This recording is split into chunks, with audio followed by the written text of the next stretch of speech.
But I'd like to start tonight by just saying three things that I'm not saying tonight.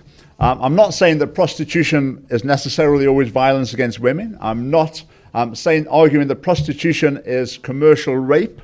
I'm not arguing that prostitution is inherently a form of slavery. So I'm starting off by agreeing with Laura that prostitution can involve consensual sex between adults. So if that's the case, what's wrong with it? Well, I'm going to start by talking about sex in general. Sex creates a deep emotional bond between a man and a woman, a uniquely intimate sense of mutual connection. It unites a man and a woman and creates the possibility of bringing new life into being, creating the basic building block of a healthy society, which is the family. Now, philosophers have looked at sexual relationships and looked at what sort of intuitions people have about them.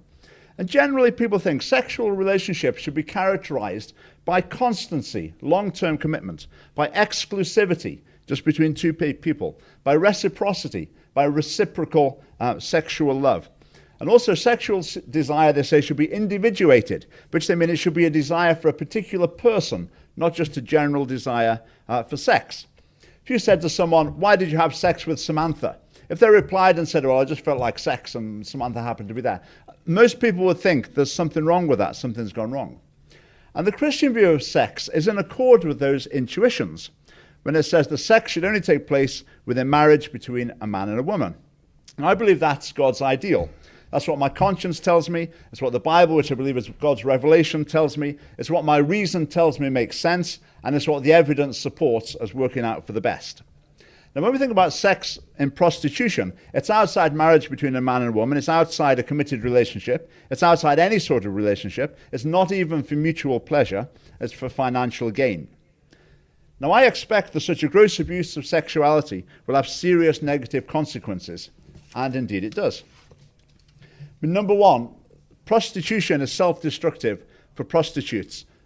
A mountain of research shows that living as a prostitute interferes with the ability to form stable, intimate relationships and is associated with a whole host of negative emotional and psychological effects that can't be controlled by harm reduction measures because they're an result of inherent features of the type of work.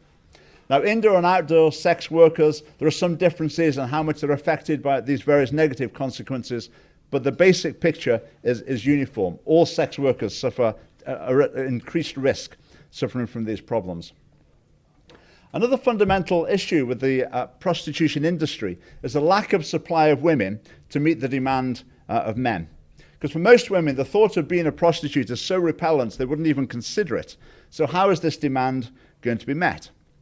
As Rhoda said, a lot of people who become prostitutes in Britain, they come from a background of very early sexual experiences, physical, emotional, sexual abuse, drug and alcohol problems, running away from home, housing problems, mental health issues. And they often make the decision to become a prostitute at quite an immature stage. And a lot of prostitutes now would like to leave it, but find it difficult to do so. So I think in those conditions, that there's a significant question mark about the extent to which these people can be described as being prostitutes by choice. And also, there is an element of just sheer coercion as well. I think the full extent of that in the UK is not known. The necessary action's never been taken to reveal the full extent of sex trafficking and coercion in Britain, but it's a major issue around the world. Right, problem number two. Prostitution is harmful to clients and to their families. Clients of prostitutes experience also feelings of shame and guilt, and often find that the sex with prostitutes is ultimately unsatisfying and empty, but addictive. Now, prostitutes often talk about the way they help the bereaved, the disabled, the lonely, but I would see it more as exploiting them. Sex creates this emotional bond, and a prostitute abuses that bond to hook clients and to make money out of them on an ongoing basis. Prostitutes are not erotic therapists. They're more like drug dealers offering a short-term fix, but long-term problems and addiction. Prostitution damages families by encouraging and providing opportunities for unfaithfulness. It says in the book of Proverbs, the prostitute multiplies the unfaithful among men, and the statistics bear that out. I also think that prostitution contributes to the mindset of contempt to women that's a significant factor in violence and abuse that prostitutes and other women experience. Right, problem number 3, I think prostitution is damaging to the wider ethos of society. Now, this is something you can't really measure, it's difficult to research, but the prevalence of prostitution devalues and trivializes sex. And that leads to increased levels of relational breakdown, family instability, with all the emotional toll that brings. And also a huge financial burden as well. It's been calculated that relational instability costs the UK government approximately £100 billion a year. If prostitution is prevalent, then casual sex seems morally admirable in comparison.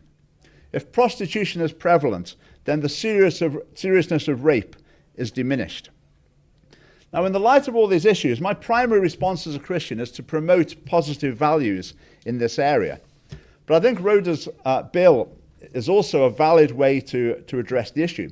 I think it's based on a very sound assumption that criminalization deters people from engaging in the activity. Now, I have to say, I differ slightly from Rhoda on this. I think the idea of just criminalizing the buyers is slightly unfair to some extent. Maybe it's based on the assumption that all prostitutes are somehow victims, but I think that's not entirely the case. At the very least, if buying sex is illegal, then the person who's selling it, at the very least, has got to be an accomplice to a crime. I think if you want to reduce an industry, the best way to do it is to reduce demand and to reduce supply. It's quite hard to reduce demand when there's oversupply in the market. Now, of course, making something illegal isn't supposed to benefit those people who choose to persist in the activity that's illegal. But having said that, even if prostitution, if the law were tightened up on it, still the same sort of support would be able to be offered. For example, drugs are illegal, but there are still support services, charities, government agencies that work to support and help people who are addicted to drugs. So the support offered to prostitutes could continue even with criminalization.